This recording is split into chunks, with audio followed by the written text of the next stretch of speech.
Salut à tous, on se retrouve donc pour la suite de ce tutoriel Pygame. Aujourd'hui, ce qu'on va s'attaquer, c'est aux collisions des tirs ennemis ainsi que alliés. Et donc en fait, ce qu'on va faire, tout simplement, et on va aussi, donc comme on va aussi détruire les tirs ennemis qui dépassent, parce qu'on ne fait pas ce check là en fait, on ne fait que détruire les ennemis. Par exemple ici, Clear Bullets, en fait, on ne fait que détruire ceux qui appartiennent aux joueurs. Et donc pour rendre ça de manière plus normale, ce qu'on va faire tout de suite, c'est qu'en fait, plus généralisé, pardon, on va faire ça pour n'importe quel type de groupe, puisqu'on aura en fait, on a notre bullet group qui appartient ici au enemy manager. Donc en fait, on pourra clear les deux assez facilement en utilisant la même fonction. Donc on remplace tout. Ici, on enlève. Donc oui, on va faire ça. Groupe, groupe, groupe. Et donc là, comme ça, hop, ici on a vu.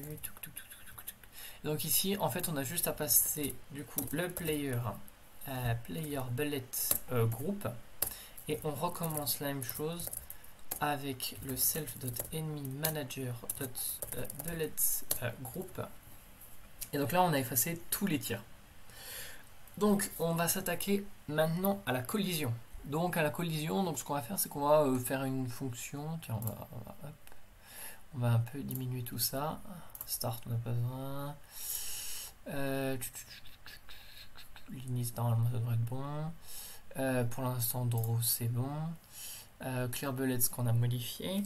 Ok.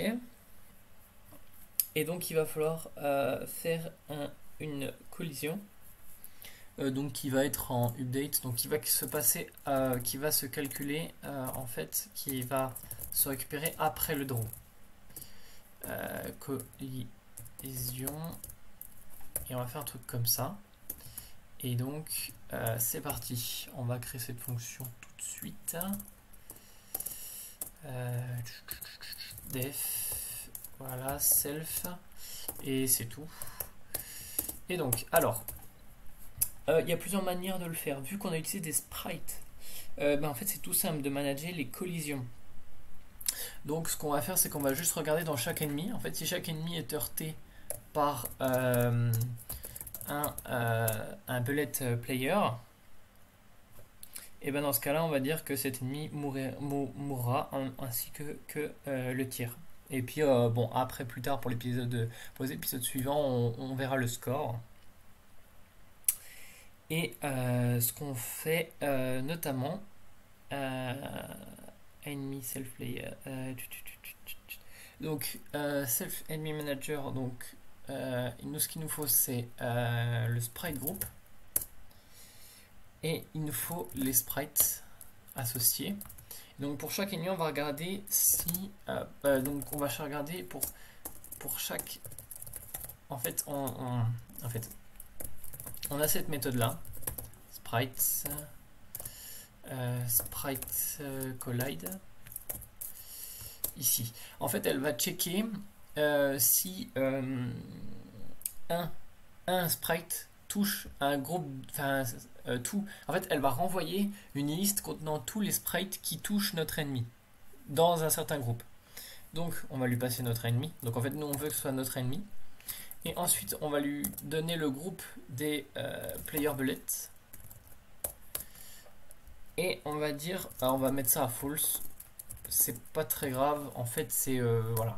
Donc ça, ici, on a tous les player bullets qui touchent notre ennemi. Donc naturellement, ce qu'on va faire, en fait, c'est qu'on va faire une boucle.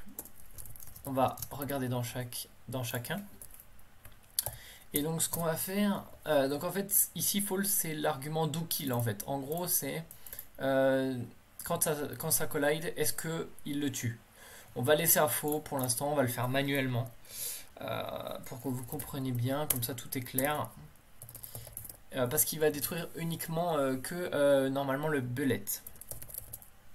Et donc quand on fait kill en fait, tous les sprites ont une méthode kill. Et en fait kill en fait ça juste supprime de tous les groupes existants dans notre programme en fait. Tous les groupes de sprites. Donc en fait il est en théorie plus affiché à l'écran. Mais nous pour aller plus loin, on va carrément détruire aussi l'instance Python. Comme ceci. Et ici on va pouvoir rajouter du score parce qu'on a touché un ennemi. Ok.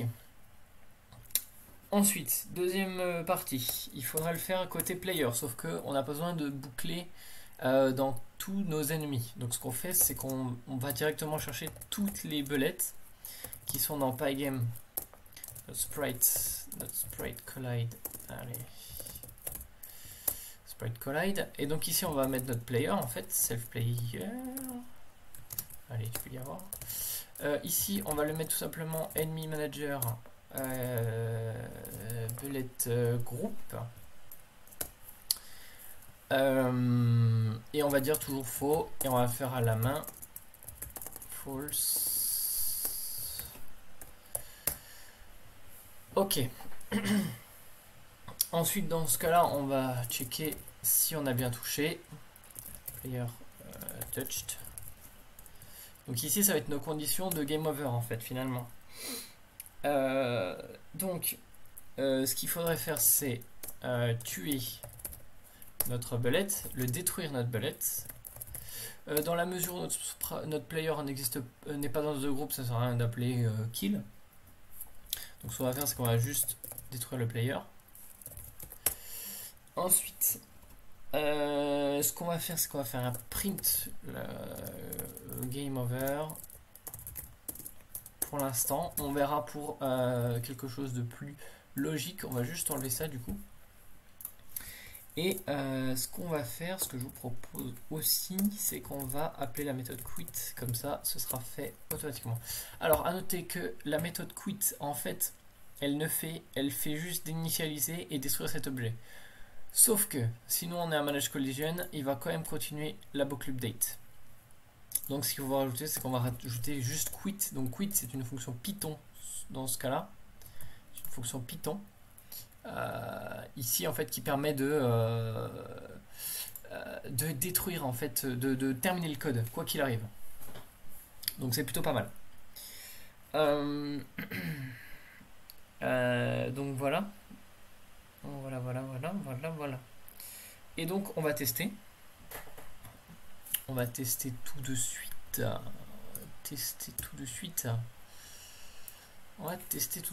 Python, c'est là. Hein. Voilà, donc on avait, hop, on a bien vu que c'était game over.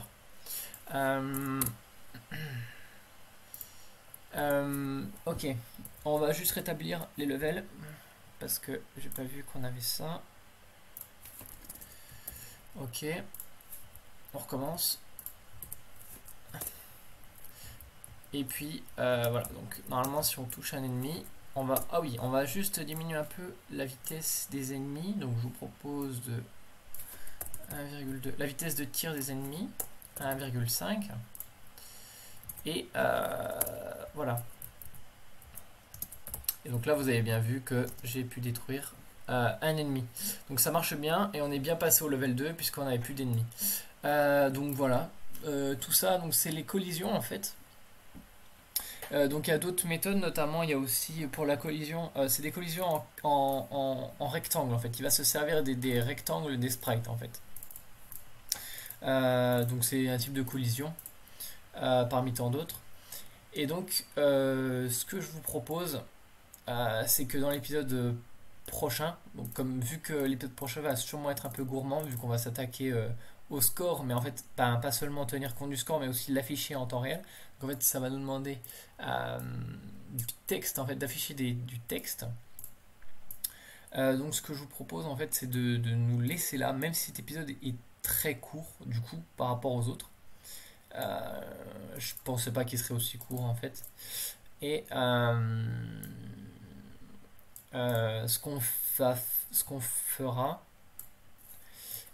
c'est qu'on gérera ce score et puis donc moi je vous...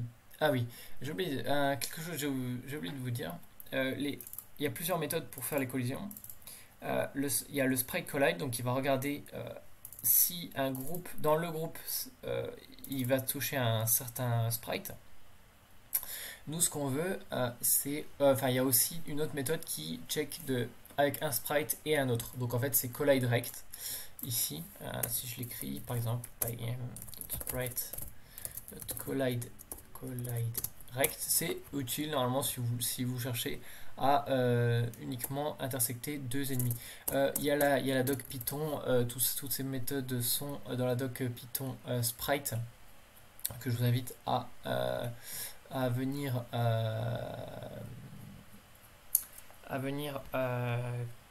à regarder et pouvoir modifier.